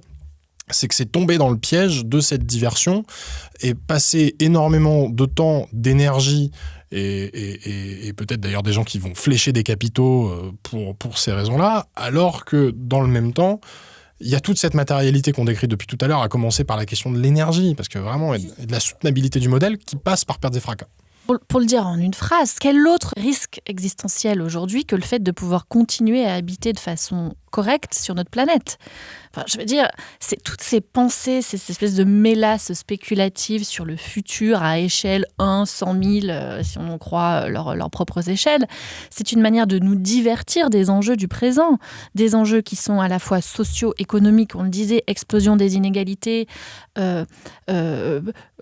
néolibéralisme autoritaire qui continue et qui accélère son démantèlement de tous les services publics, donc ceux qui sont censés servir le grand public précisément et pas seulement une élite, mais aussi évidemment la question, l'éléphant au milieu de la pièce, qui est l'accélération de tous les dérèglements climatiques qui sont le fait de notre système productif capitaliste. C'est ça le sujet en fait, c'est pas le destin d'une hypothétique humanité à échelle 1 million d'années.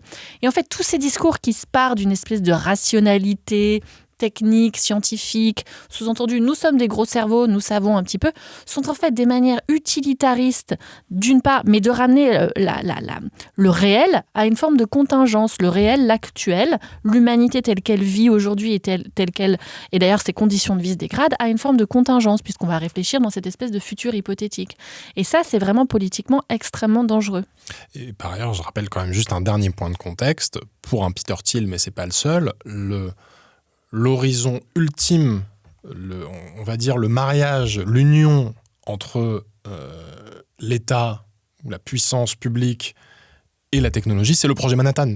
C'est-à-dire que c'est un imaginaire de destruction massive. C'est-à-dire que vraiment, l'idée, c'est que son discours consiste à dire le progrès technologique s'est arrêté avec le projet Manhattan. C'est la dernière fois qu'on a vraiment eu quelque chose qui s'est passé. Depuis, en gros, on fait mumuse, et y compris on fait mumuse en créant des plateformes, des réseaux sociaux, etc. Et donc, on a besoin, comme ça, d'une sorte d'appel civilisationnel, d'où les investissements dans l'IA. Je rappelle que dans les figures de l'antéchrist désignées par Peter Thiel, il y avait quand même les gens il y avait Greta Thunberg, il y avait le gouvernement mondial, il y a le totalitarisme à la chinoise, et il y a les gens qui voudraient réguler l'IA. Donc il y a vraiment cette idée de désigner comme des ennemis, je reviens sur la rhétorique schmittienne, tous les gens qui se mettraient en travers de ce discours-là. Et pendant qu'on est occupé, et je dis pas qu'il faut pas le faire, je suis en train de le faire, pendant qu'on est occupé à faire l'herméneutique de Peter Thiel, à essayer de comprendre ce qu'il veut dire par cette figure de l'antéchrist, etc., c'est du temps qu'on perd à pas parler de ces investissements dans l'enrichissement d'uranium aux États-Unis, puisqu'il y a des sites qui ont été désignés par le département de l'énergie pour accueillir cette fameuse infrastructure de l'IA impériale américaine. On a l'impression que je parle de l'étoile noire dans Star Wars en disant ça, et que parmi ces sites, dont certains étaient des sites qui étaient fermés, des sites industriels fermés depuis 10 ou 20 ans, y compris 3 Mile Island, qui est quand même l'un des plus... Enfin, je veux dire, c'est comme si en Europe, on se disait qu'on allait foutre un data center à Tchernobyl. Hein. C'est vraiment ça. C'est-à-dire que c'est la plus grande catastrophe nucléaire de l'histoire des États-Unis. Ils se disent, tiens, on va rouvrir ce site industriel pour en faire une des pierres angulaires de ce... Non, mais c'est dire leur rapport à l'histoire, à rien... Tout est un peu déhistoricisé, quoi. Et donc Peter Thiel investit dans l'enrichissement d'uranium, et l'idée c'est d'avoir de l'enrichissement d'uranium privé, de la même manière que leur fantasme c'est d'avoir du nucléaire privée.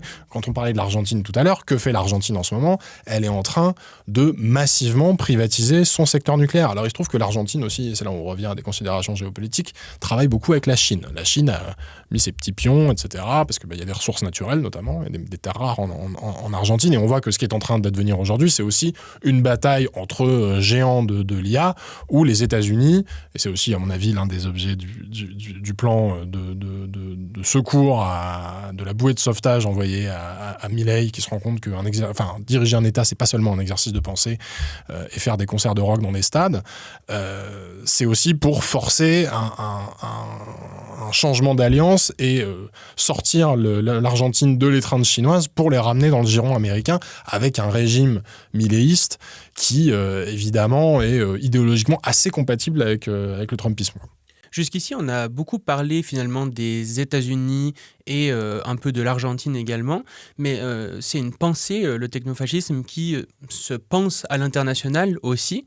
Qu'est-ce qu'il en est des autres pays, du Salvador, du Liechtenstein, de l'Allemagne et de façon générale du reste du monde ?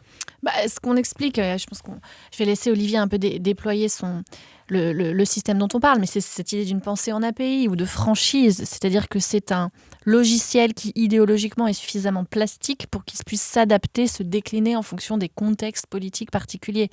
Donc on peut retrouver une franchise du technofascisme au Salvador qui va prendre un axe plus Bitcoin, on va en faire un encours légal, alors depuis c'est plus le cas, on va essayer de tout miser là-dessus, on va en quelque sorte privatiser le système monétaire national à travers ces outils-là.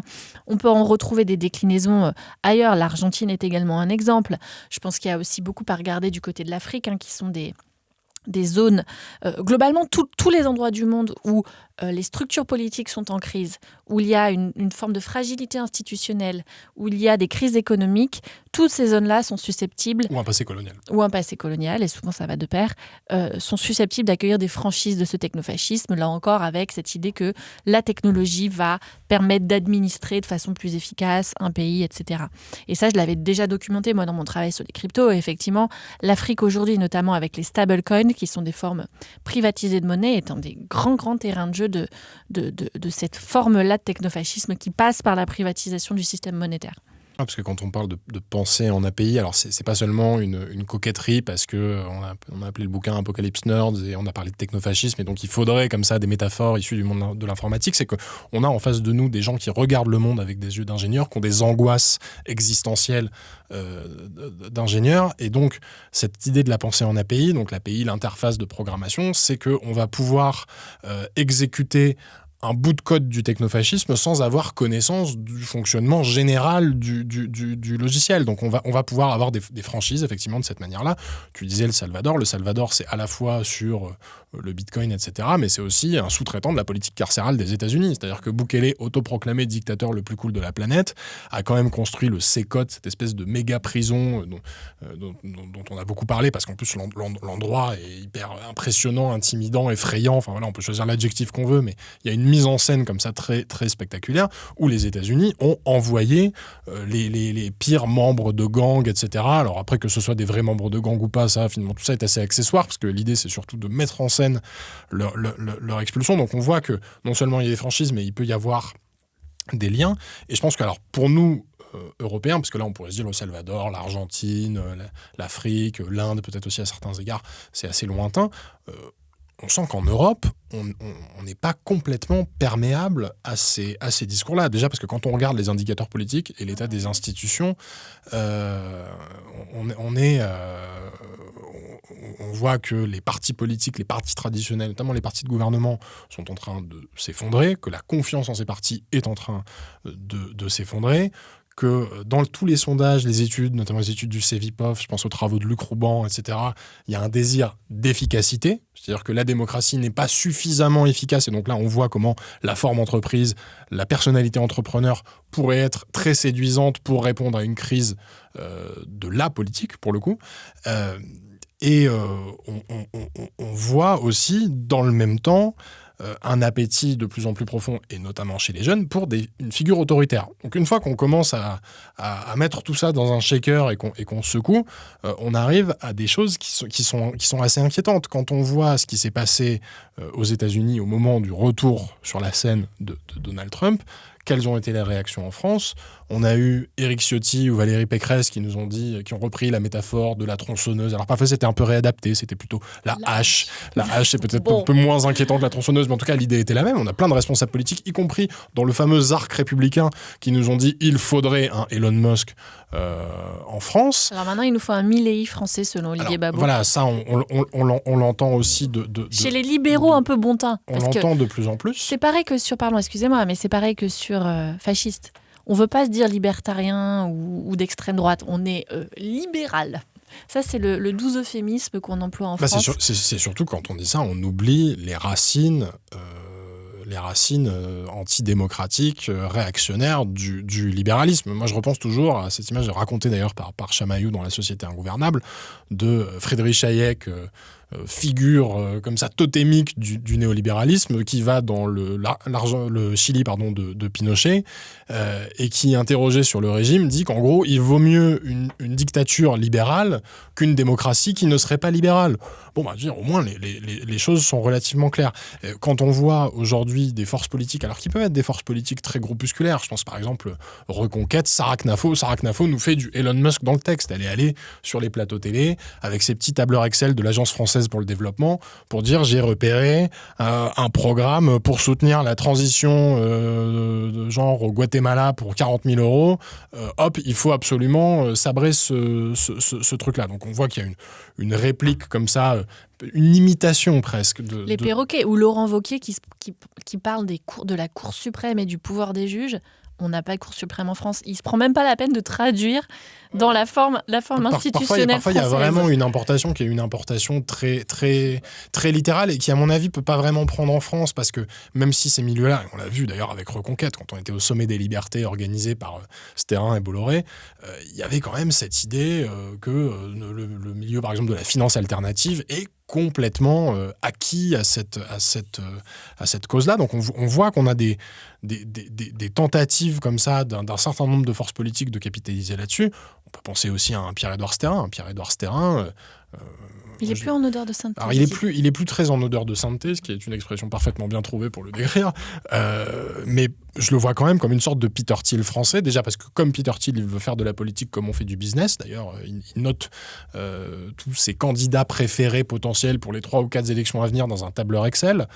Donc vraiment, là aussi, c'est rationaliser. C'est se dire, je vais investir, miser sur tel ou tel candidat, et puis quel va être le KPI de ce candidat. Le seul souci, c'est qu'il ne peut pas financer la vie politique en France comme on la finance aux États-Unis. Il ne peut pas signer un chèque de 15 millions d'euros à un candidat, une candidate, donc il est obligé. En tout cas, il a envie d'animer comme ça, de financer une constellation d'associations, de think tanks, d'écoles, d'instituts de formation, de médias, etc., pour essayer de faire advenir cette personnalité politique. Mais Sterrin me semble assez bien cocher un certain nombre de cases. Et d'ailleurs, quand on revient à ce qu'on disait tout à l'heure sur le champ religieux et le champ technologique, Sterrin, qui alors quand même pour le coup est quand même un catho tradit, tout ce qu'il y a de plus catho tradit, et qui dans le même temps est le premier business angel de France, devant Xavier Niel. Donc on voit que de la main gauche ou du pied gauche, il va à la messe, et puis du pied droit et de la main droite, il investit massivement dans la tech. Donc on voit que ces mondes-là peuvent tout à fait communiquer. Après, encore une fois, en France, ça reste des forces politiques qui sont des forces politiques marginales et qui peuvent être marginalisées. Effectivement, les papiers qu'on lit maintenant depuis quelque temps, c'est que Sterrin, finalement, avec ses investissements massifs dans la politique, son fameux projet Périclès pour porter l'extrême droite au pouvoir, voilà, ça a quand même effrayé beaucoup de gens. Et c'est vrai que le logiciel politique du Rassemblement national. Alors j'ai un peu de mal à parler du logiciel politique parce que le Rassemblement national et le Front national avant a été un peu toujours le grand carrefour des droites et de l'extrême droite. On ne peut pas dire qu'il y ait une unité idéologique très très forte. C'est très plastique, le RN, mais on sent qu'ils sont quand même toujours plutôt sur un moteur qui est un moteur national populiste. Or, comme on le disait, le logiciel technofasciste, lui, pour le coup, il est sur toute autre chose. Il est sur quelque chose de très élitiste. Quand on est dans une stratégie de conquête du pouvoir comme l'est le RN, c'est un peu plus compliqué à faire tenir. Ça ne veut pas dire qu'ils n'y arriveront pas, ça ne veut pas dire qu'il ne peut pas y avoir des moments, des endroits où cette pensée-là vit. Alors là, je parle sous ton contrôle parce que tu connais ces sujets-là mieux que moi, mais quand Marine Le Pen et le RN s'aventurent sur le terrain de la crypto, justement, on voit quand même qu'ils commencent à tremper le bout des orteils. Mais je suis persuadé qu'aujourd'hui, tous les responsables politiques, et d'ailleurs pas que dans les partis d'extrême droite, ont les yeux sur ce qui se passe aux États-Unis. En Angleterre, les discussions entre tout cet écosystème technofasciste américain, c'est pas avec le parti de Nigel Farage. Farage, c'est plus le national-populisme, c'est le Brexit, etc. Ils vont discuter avec l'aile conservatrice du Parti travailliste voilà. Alors pour l'instant, on est plus dans l'échange d'idées qu'autre chose, mais je remarque quand même que dans le gouvernement travailliste de Keir Starmer, le nouveau ministre du logement, je crois, si je dis pas de bêtises, récupère déjà la rhétorique trumpiste.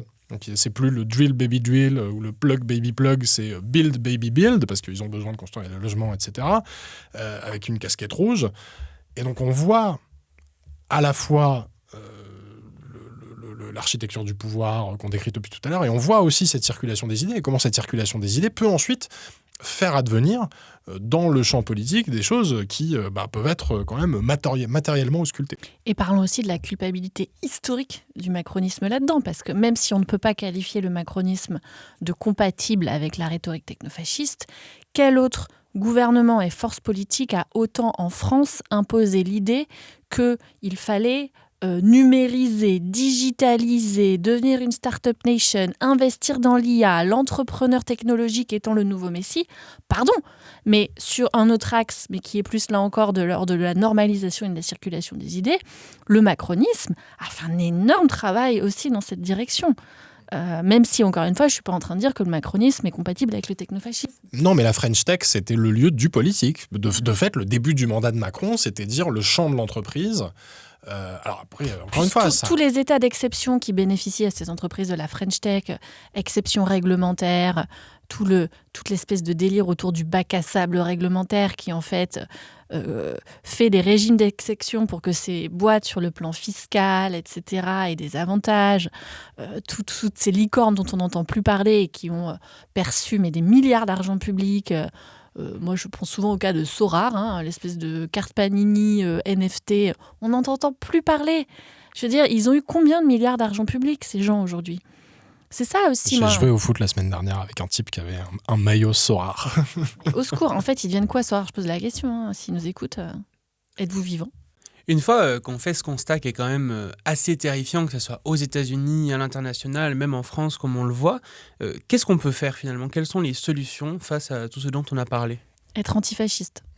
Première étape. C'est vraiment prérequis. Non, mais évidemment que le constat est potentiellement source de désespoir. Néanmoins, prendre conscience des choses, c'est déjà un premier pas vers la résistance, effectivement.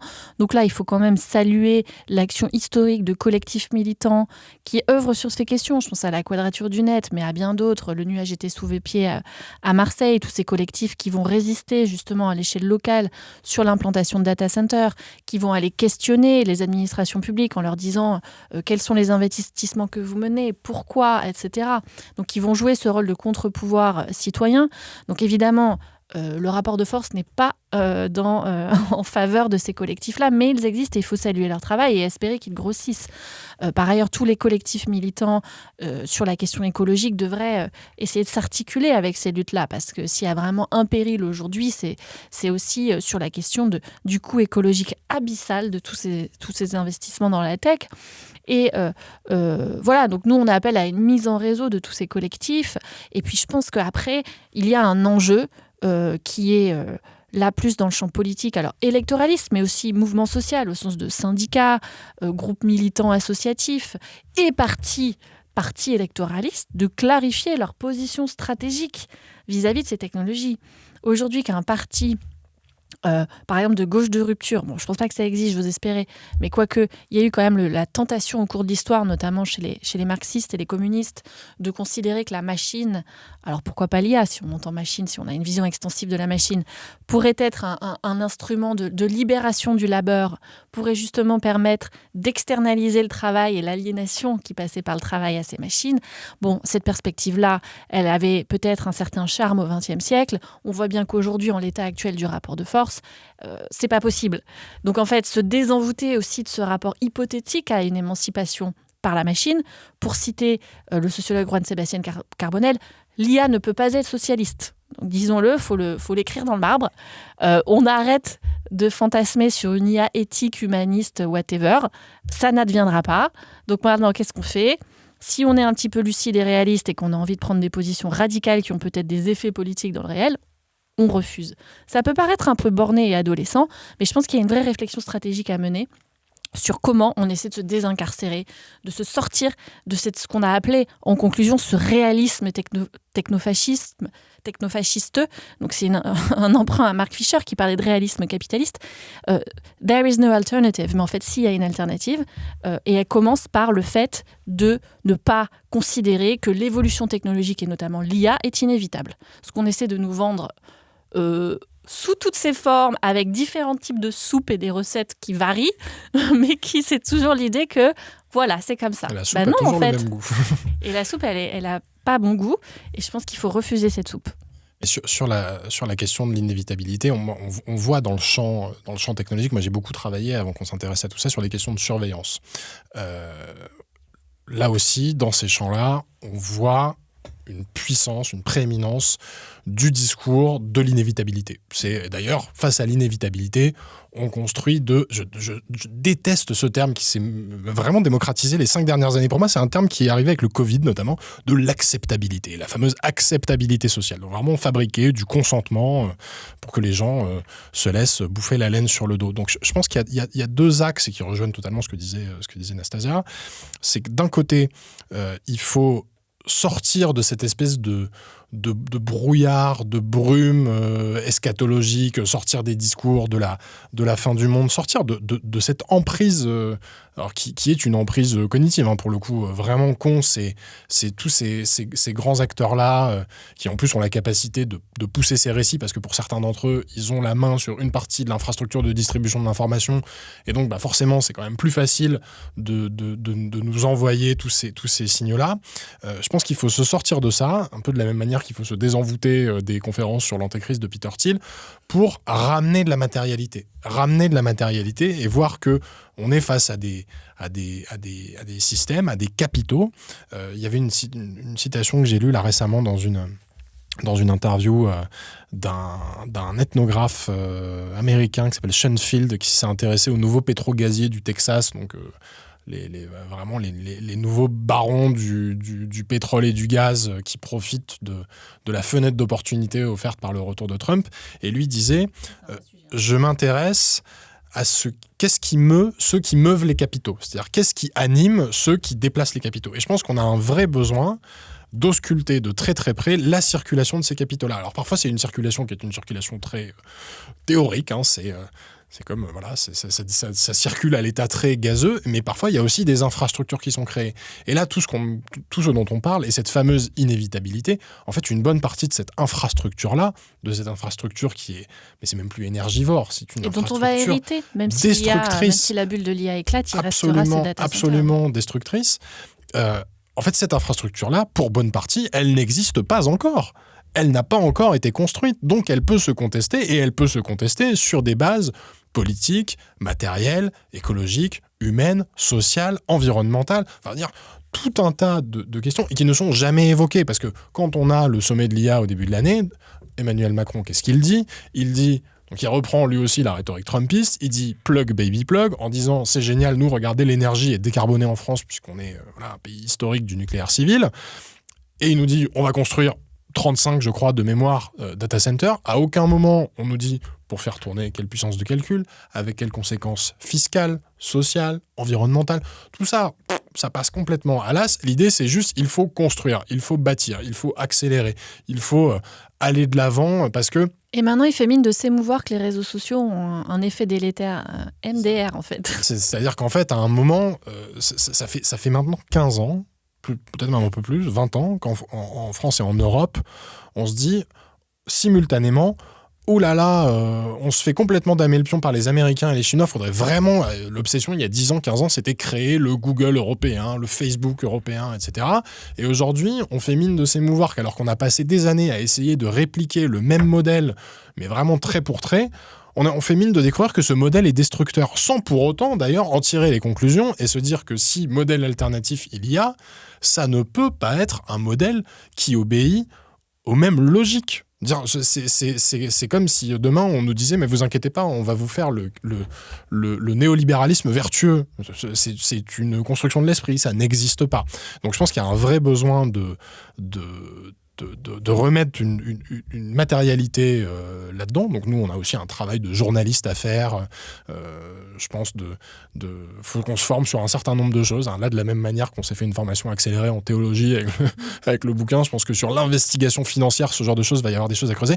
Et puis peut-être pour terminer sur une note un peu plus positive et se dire qu'il n'est pas non plus interdit de rire, etc. On disait tout à l'heure qu'ils avaient un peu confisqué les imaginaires, toute cette AI slope, etc. Moi, j'ai observé avec une certaine jubilation, alors jubilation toute relative par rapport à tout ce qui s'y passe par ailleurs, mais quand on voit aux États-Unis, à Portland ou à Chicago, toutes ces manifestations, notamment pendant le No King's Day, où on a eu les autorités américaines qui pendant des semaines nous ont dit « Oh là là, regardez ces terribles antifas », vraiment c'était, moi je pensais aux caricatures anticommunistes où on a vraiment le bolchevique avec le couteau entre les dents, et ils se sont retrouvés avec des gens qui étaient déguisés en poulet gonflable et en hot dog géant. Donc il y avait un renversement du stigmate ouais. qui était assez jouissif, et se dire que on peut aussi porter ce discours-là et contester ce monde-là avec le sourire et en étant déguisé. Ouais, je suis pas sûre qu'on abatte le technofascisme qu'avec des grenouilles. Il va nous falloir des armes au sens de projets politiques alternatifs. C'est ce qui fait un petit peu des armes au sens deleuzien du terme. Voilà. Oui, ne coupons pas cet extrait, sinon après je vais devenir un mème moi-même. Mais des projets politiques alternatifs. Si on veut aussi se rassurer quant au fait qu'il existe des alternatives, déjà, si on ne veut pas servir les plateformes hégémoniques du groupe Meta, il y a tout le réseau du fait divers, Mastodon. Bon, moi, je confesse que je suis moi-même en retard, donc là, je sers un peu la soupe en n'étant pas forcément la meilleure des ambassadrices, mais j'essaye d'aller sur Mastodon de plus en plus. Et je vais consacrer un reportage justement sur Trax à des collectifs activistes qui inventent un nouvel Internet à la vitesse des jambes. Ça s'appelle le Sneakernet.